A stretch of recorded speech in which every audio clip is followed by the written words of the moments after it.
Hello and welcome to Advantage Cleaning Services Team Leader Training Module 1. In this presentation, we will be going over the most important aspect of being a team leader, communication. Team leaders must meet with management on a regular basis. They must be able to supply important information regarding things like cost control, which includes suggesting efficient cleaning techniques, product suggestion, upsell, and waste reduction methods, and must also voice any questions or concerns regarding security. A team leader is responsible for all home security, such as keys and alarm codes. Again, communication is the most important aspect of being a team leader. Lacking in this area can cost the company time, money, and reputation. Without proper communication, there is room for error, leading to mistakes which cost money. For example, redoing a job. This may or may not use up payroll, but it definitely uses time. Time that should be applied to other work. You can also use supplies which cost money, like cleaning products and microfibers. Offering a discount. A few small errors can lead to an inspection and result in an overall poor job and then a discount. The cost of retraining. When errors are made, retraining must be scheduled. Replacing or repairing property of the client. And time loss. If a mistake was made, the employer has to spend time talking to the client. Redoing a job uses time that could be used in a money-generating circumstance. If team leaders or people in charge of a sale do not communicate the proper amount of time needed for a job, cleaning techs may use extra time than was budgeted for. Some things that lack of communication may result in are lost opportunities, lost referrals, or even bad-mouthing of the company, leading to time wasted on marketing and growth. Reputation damage. When you have a bad reputation, you lose the possibility of growing by the word of current clients. Loss of respect from cleaning techs, who may speak negatively about the company. Also, clients may lose their trust and will shop around for another cleaning service. Here's a brief summary of the pros of good communication. Cleaning techs are happy, clients are happy, the business can flourish, and you can grow with more clients and cleaning techs due to your improved reputation. Not to mention, getting the job done right the first time is more profitable. Next, we will discuss the different types of communication: verbal, nonverbal, and written. A lot of the time we do not think about how we speak to others, or how we use accents, tone, dialect, and slang. The best way to work on your speech is to think about it as you talk. Make a conscious effort. Think about the speed with which you talk. Some people just talk quickly and link every sentence together without ever taking a breath or pause. If you do this while trying to sell a service to a client, you're going to be shut down fairly quickly. The best way to do this is to match your speed with the person you are communicating with. Don't be afraid of a pause when speaking. A lot of people keep the speech going because pauses can be awkward. Some pauses are good to give the person you're talking to a chance to take in an important point. Next time you're having an important conversation and an important point arises, take a pause and count to 3 in your head. Use inflection in your sentences. You don't want to sound monotone as you speak.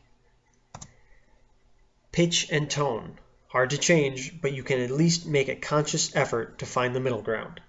Speaking softly can come across as timid or unconfident, but speaking too loudly is no better. In fact, it annoys people.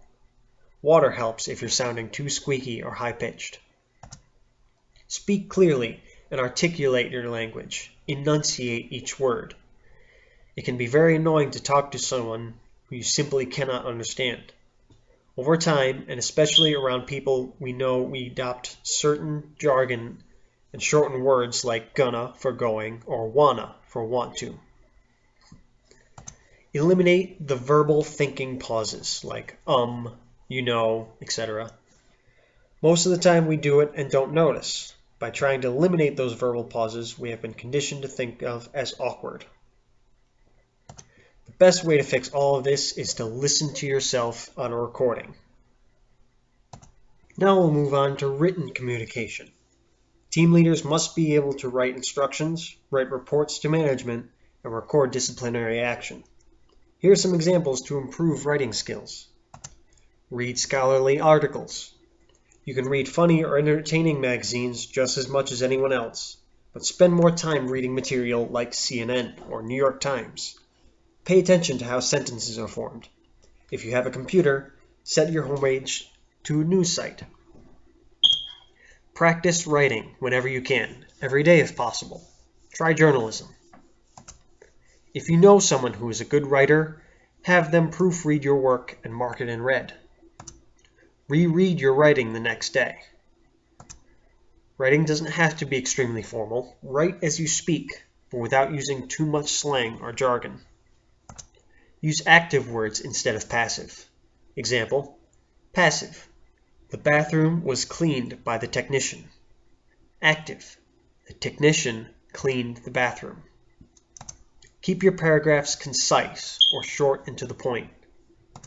When you finish writing, read it out loud to see how it flows. Now we will discuss nonverbal communication. Body language is considered nonverbal communication.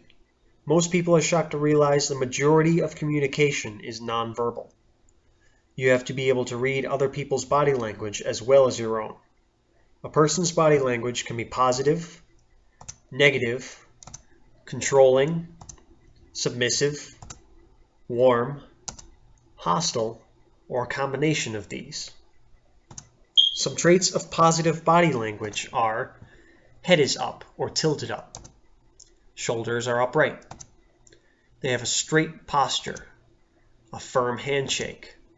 They smile, make eye contact, have open arms, feet are flat on the floor, and hands are in their lap or at your side. Some traits of negative body language: head is down, shoulders are drooped, they have a slouching posture, a weak handshake, no expression, no eye contact, crossed arms, or hands are in pocket or fidgeting. Some traits of controlling body language: the person invades personal space. They have an interrupting, loud voice. They have pointing figures and gestures. They're loud. They talk fast. They have a stern expression. Some traits of submissive body language: allowing people into your personal space, letting people interrupt you, have a soft voice, rubbing hands, nervous gestures, quiet, talks little, or has downcast eyes. Some traits of warm body language: smiles, has an open posture, a warm tone, and is mindful of personal space. Some traits of hostile body language are frowning, an aggressive posture, a harsh voice, staring eyes, and invades personal space. Lastly, we will cover active listening.